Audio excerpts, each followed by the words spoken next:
You are the author of your own story. You hold the pen.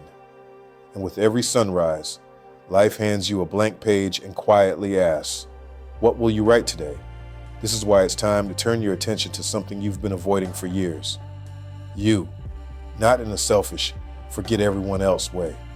In a healthy, powerful, life-changing way. Because whether you realize it or not, you are the main project of your life. You can't pour from an empty soul. Be honest for a second. When was the last time you truly focused on yourself? Not scrolling, not numbing, not escaping. I mean intentionally taking care of your mind, your body, your dreams, your peace. Most of us live like this, rushing from task to task, chasing deadlines, paying bills, fixing problems, taking care of everyone else. And somewhere in that chaos, the most important person in your life quietly disappears. You. You cannot pour from an empty cup. You can't give what you don't have. You cannot lead a family, a team, or a community if you don't even know how to lead yourself. That's why focusing on yourself isn't a luxury. It's not nice to have. It's essential. When he finally turned inward, let me tell you a story. There was a man who had everything on paper. Stable job, decent income, family that loved him. But inside, he was empty. Every day felt like a loop. Work, obligations, sleep, repeat. His dreams, buried somewhere under responsibility and routine. One day, after feeling exhausted for the 100th time, he asked himself a question he'd been avoiding. What if the problem isn't my life? It's that I've stopped taking care of me. So he started small. He began reading again. He went for walks. He tried 5 minutes of meditation. He picked up an old hobby, painting, something he'd abandoned for years. Slowly, something shifted. He became more present with his family, more creative at work, more alive inside his own skin. Eventually, he turned that forgotten passion for art into a small side business. Not because the world magically changed, but because he did. All of it started with one decision. I will stop ignoring myself. You are not an accident. Before anything else, you need to fix your mindset about you. You are not an extra in someone else's movie. You're not a mistake that somehow landed here. The odds of you being born exactly as you are at this exact moment in history are so tiny, they're practically impossible. You are a one-of-one combination of experiences, talents, flaws, strengths, potential that has never existed before and will never exist again. So why do you treat yourself like you're disposable? Why do you speak to yourself like you don't matter? If you're going to focus on yourself, it starts here. I am worth investing in, not someday, not when life settles down. Now, give your life a direction. Focusing on yourself doesn't mean staring in the mirror hoping things magically change. It means giving your life a clear direction. Ask yourself, where do I want to be in 5 years? What skills do I want to master? What kind of person do I want to become? How do I want to show up in my relationships, my work, my health? Don't just think it, write it down. A goal that isn't written is just a wish. When you write it, you make a promise. When you review it, you strengthen that promise. When you act on it, you start to become the person you wrote about. Build a personal growth plan. You don't build a strong life by accident. You build it by design. Create a simple personal growth plan, nothing complicated. Ask, what will I do every day for my mind? Read, journal, learn something new. What will I do every day for my body? Move, stretch, drink water, sleep properly. What will I do every day for my spirit?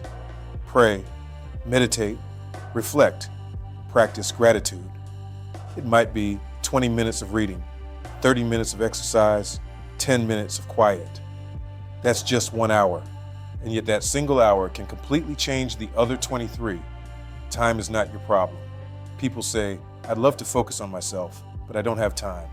You don't have a time problem. You have a priority problem. We all get 24 hours. The difference is not the hours. It's how we spend them.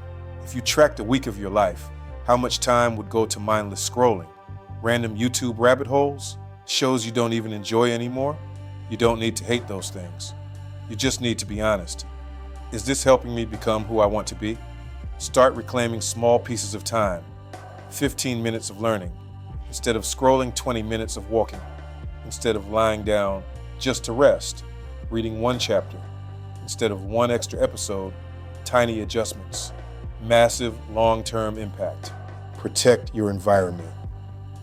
You are not only what you eat, you are what you consume in every way. The people you spend time with, the content you watch, the accounts you follow, the conversations you repeat. All of these are either feeding your growth or draining it.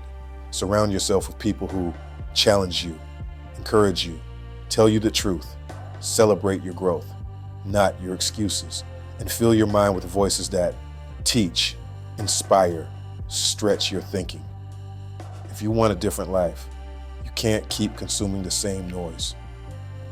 Your body is your engine. You only get one body. It's not a decorative object. It's the engine that carries your dreams. You don't need a perfect six-pack. You need energy. You need strength. You need health. That means moving more, eating food that doesn't destroy you, sleeping like it actually matters, drinking water like you're alive, because you are. When your body feels better, your thoughts get clearer, your emotions stabilize, your motivation increases. You don't have to change everything overnight. Just start respecting the body you live in. Your inner world matters too. We live in a world that rewards looking fine while falling apart. But your mental and emotional health is just as important as your physical one. Take time to check in with yourself. Admit when you're not okay. Process your feelings. Practice gratitude, even for small wins.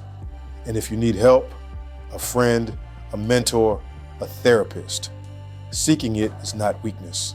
It is wisdom. Strong people aren't the ones who never struggle. They're the ones who refuse to struggle alone. Your strengths are not an accident. Most people spend their lives trying to fix all their weaknesses instead of building their strengths. You have gifts, natural inclinations, things you're just better at than most. Maybe you communicate well, solve problems, fast, create art, lead people see patterns, bring calm in chaos. When you develop your strengths, you become valuable, not just busy. Yes, work on your flaws, but don't abandon your strengths to chase some perfect version of yourself. Leverage what you're naturally good at. The world needs you there. Focusing on you helps everyone else. This is where guilt shows up. Isn't focusing on myself selfish? No. Neglecting yourself until you're bitter, exhausted, and empty. That's what hurts the people around you. Think of the oxygen mask on a plane. You're told to put yours on first, then help others. Not because they don't matter, because if you can't breathe, you can't help. When you heal, grow, learn, become stronger, you show up as a better parent, partner, friend, leader. Focusing on yourself with the right heart is one of the most generous things you can do. The story of the stuck woman. There was a woman who felt completely stuck. Her job drained her. Her relationship was struggling. Her dreams felt gone. One day, instead of saying, "I hate my life," she asked, "What if I gave myself just 30 minutes a day?" So she did. She read, she journaled, she reflected. At first, nothing exploded. No big miracle, but something inside her slowly woke up. She started setting small goals. She began learning new skills online. She moved her body more. She cleaned up her habits, one at a time. 1 year later, she had a new job she actually liked. Her relationship improved because she was more confident and grounded. She finally took the first step toward a dream she'd buried years ago. Did life magically change? No, she changed, and life responded. It all began with a tiny daily choice to focus on herself. The compound effect of showing up. We love big gestures, dramatic changes, movie moment transformations. Reality is quieter.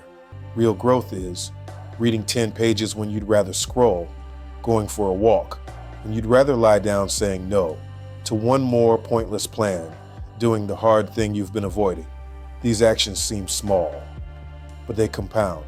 Just like money invested grows with interest, Small positive actions stack up into massive change over time. Every day you choose growth over comfort, discipline over distraction, your future over your impulse. You are making deposits into a life you'll be proud to live. Imagine yourself 1 year from now. Pause and imagine if for the next 12 months you gave yourself 30 to 60 minutes a day, learned something new, consistently moved your body, fed your mindset, and pursued real goals, surrounded yourself with better influences. Where could you be? Different job, healthier body, clearer mind, stronger relationships, deeper peace. That version of you is possible, but they're not created by accident. You don't end up there. You build your way there. Your decision starts today. So let me ask you, what is one small action you can take today to focus on you? Read 10 pages, go for a walk, write down your goals, say no to something that drains you, spend 15 minutes in silence, thinking about your life. Do it today, then tomorrow, then the next day. Not perfectly, just consistently. Because focusing on yourself isn't a phase, it's a way of living. A commitment to never stop growing, never stop learning, never stop becoming. You are the author. The page is blank. From this moment on, decide to write a story where you matter, where your growth is non-negotiable, and where your future self looks back and says, I'm proud of the day I finally decided to stop neglecting myself and start becoming who I was meant to be.